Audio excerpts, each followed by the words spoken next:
Hey there, Techno Weebs. Welcome to Tech Atlantean. Continuing our mini-series on chakras of the human body, we have the third chakra, Manipura, or Solar Plexus Chakra.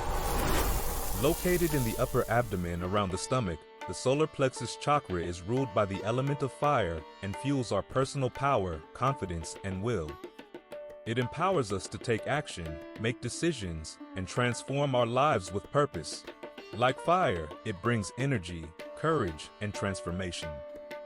Each chakra has a corresponding Via mantra or seed sound that can be chanted to activate and balance it. For the Manipura chakra, it is Ram. Chanted 108 times to ignite your inner fire and personal power. Yoga positions associated with Manipura chakra are boat pose or Navasana, plank pose or Falakashana, warrior 2 pose or Virabhadrasana 2. Practicing these asanas increases confidence, willpower, motivation, self-esteem, personal power, and inner strength. This chakra is the seat of your inner warrior, activated to channel discipline, courage, and determination. To know about other chakras, ways to activate them, and benefits, follow Tech Atlantean.